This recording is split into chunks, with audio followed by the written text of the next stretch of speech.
আর আমি একটা জিনিস বলতে চাই যে আমাদের সংস্কৃতি, আমাদের ভারতীয় সংস্কৃতি, যেটা হচ্ছে নানা ভাষা, নানা মত, নানা পরিধান, বিবিধের মাঝে দেখো মিলন মহান।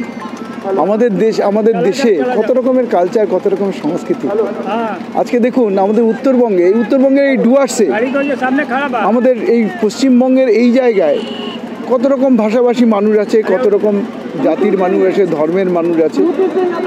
দেখুন প্রত্যেকে তার নিজস্ব ধর্ম, নিজস্ব ভাষা, নিজস্ব কালচার, সেগুলো তারা এখানে নিজের মতো করে করতে পারে এবং সবাই আমরা সেখানে পার্টিসিপেট করি। দেখুন আমি নিজে রাজবংশী, বিহারি, আদিবাসী, উনি বাঙালি, সবাই মিলে আমরা এখানে আমাদের উৎসব, আমাদের ছট উৎসব, যেটা আমরা জানি যে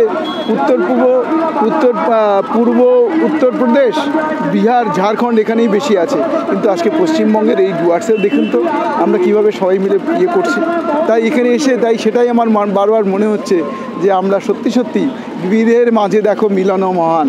আমরা এখানে সবাই মিলিত হয়েছি, আমরা সবাই দেখো আমাদের মহান দেশ ভারতবর্ষের, আমরা প্রত্যেকে পার্ট অ্যান্ড পার্সেল, এবং আমরা এইভাবে আমরা যেন চিরকাল আমরা এইভাবে থাকি, ভারতবর্ষকে আরও শক্তিশালী করতে সাহায্য করি।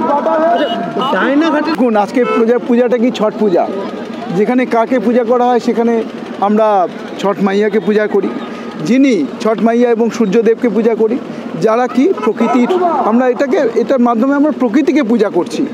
আর সেই প্রকৃতির কোলে যেখানে নদী, যেখানে জঙ্গল, যেখানে সূর্যদেব, সবাই আছেন এখানে উপস্থিত, এবং সবাই মিলে এরকম আদর্শ জায়গা এরকম হতে পারে না। তাই আমরা একটা আদর্শ জায়গায়, আদর্শ মেলার মধ্যে, আদর্শ জায়গায় পূজা করতে পেরে বা পূজায় থাকতে পেরে আমরা সত্যি আনন্দিত।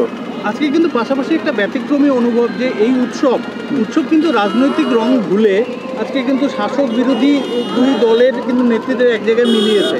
এটা একটা বড় পাওনা বলে মনে করি। এটা আপনারা বড় পাওনা মনে করছেন, কিন্তু এটা সব জায়গায় এটাই স্বাভাবিক। আমরা দুঃখের কথা যে আমরা পশ্চিমবঙ্গে এটা আমরা হতে পারিনি। নিশ্চয়ই আমরা নিশ্চয়ই প্রত্যেকেই এই জিনিসটা অনুভব করব আগামী দিনে। আমরা বিজেপি যদি ক্ষমতায় আসে, আমরা এই জিনিসটা, এই হিংসার বাতাবরণ, এটাকে আমরা হটিয়ে দেব। আমরা সৌভ্রাতৃত্বের বন্ধন আমরা দৃঢ় করব, এটা আমাদের প্রতিজ্ঞা, আর এটাকে আমরা করবই। আগামী দিনে আপনারা এটা দেখবেন।